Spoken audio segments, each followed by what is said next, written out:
Perhaps one of the coolest and most daunting aspects in Ashes of Creation will be having to pick one of 64 possible classes to play as your own.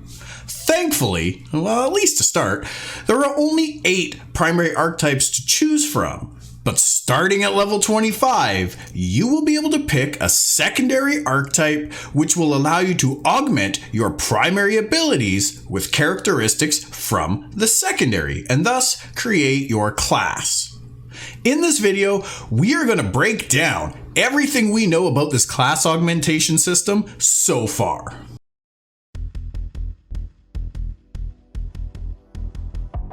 Now, before we get into today's video, I want to note that Ashes of Creation is still, at the time of this recording anyway, in its early developmental alpha 1 phase, and therefore a lot of this is subject to change.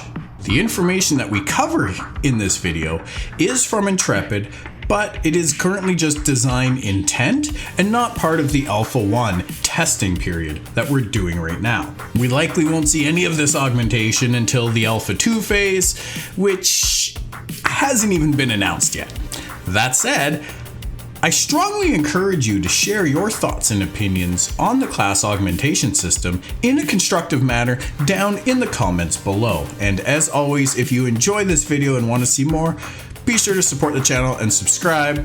Let's get into it.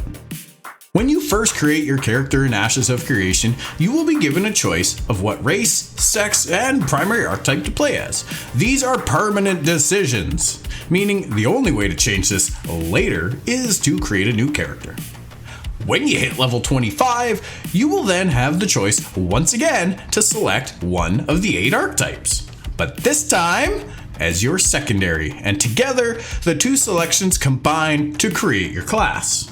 Now, this secondary archetype can be changed in-game, but it will likely require you to visit an NPC in a stage 3 or higher node and have to do some kind of quest, which when complete would allow you to choose a new secondary archetype and redistribute your skill points on new augments. That's right! Applying augmentation to your primary abilities will require skill points, and depending on the ability you are augmenting, that cost may be more or less skill points.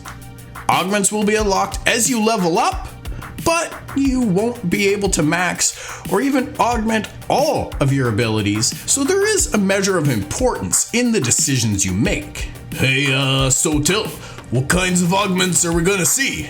Well, when you hit level 25, I expect there will be a quest you have to do, but basically you will get to choose any one of the 8 archetypes to augment your class with.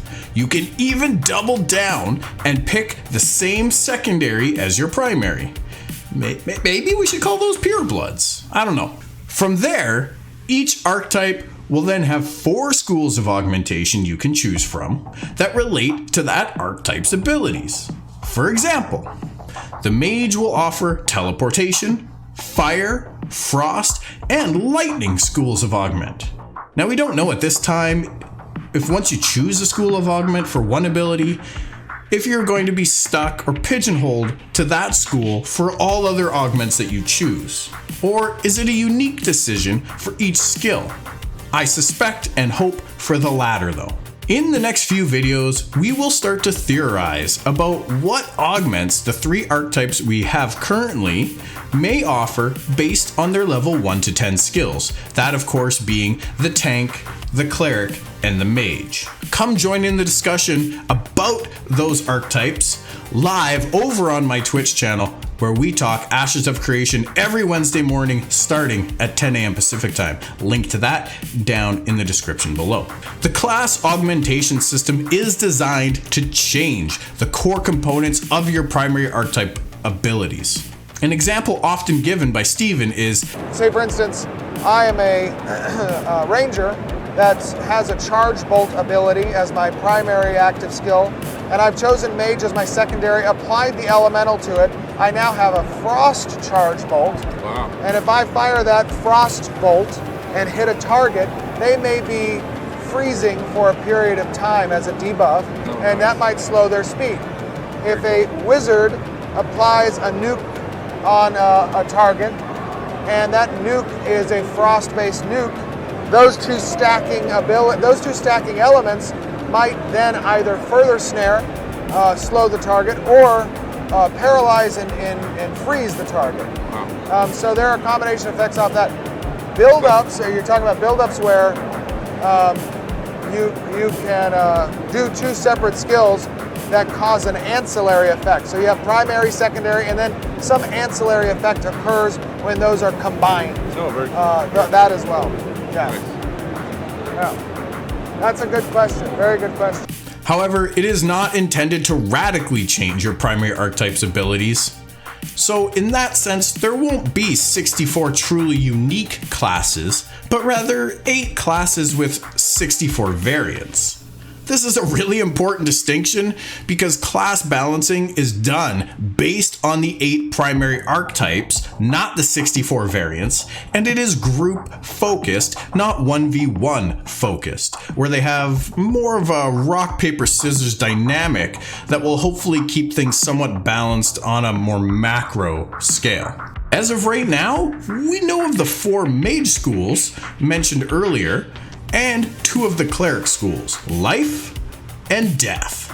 Beyond those examples given by Intrepid, we don't have any more information on what other schools will be offered or how they will blend with the various primary abilities. We don't know how many skill points we will have to work with as a whole for our class builds, but it will be a lot of fun to theory craft way down the road when we do have that information, and you can be sure to find a lot of that theory crafting and those build ideas over on asheshq.com. There are several other augmentation systems slated to be in the game as well, including racial augments, religious augments, and social organization augments. It is unclear at this time how exactly all these augments will work together in synergy with your primary abilities and with each other, but we can expect a give and take system based on the build decisions made, not just a whole bunch of things stacking to be super OP. With all that, I ask, what class really stands out to you and why? For me, it's the Scion. Okay, Ranger, primary, Mage, secondary sounds like a beast. For exactly the reason in Steven's example earlier in the video here. The thought of adding Frost to some arrow attacks for PvP and that kiting potential that presents is huge when combined with the Ranger's innate gap opening abilities that I expect the class will have. Depending on chance to proc and diminishing returns, of course, it could be very, very strong against any and all melee. That's gonna do it for this one. Be sure to come on by the Twitch channel and join in the conversation and speculation about what the tank, mage, and cleric schools of augments will be, as well as what they could offer to the existing primary abilities. And stay tuned for those discussions coming up here on the channel over the next few weeks. See you all in the next one.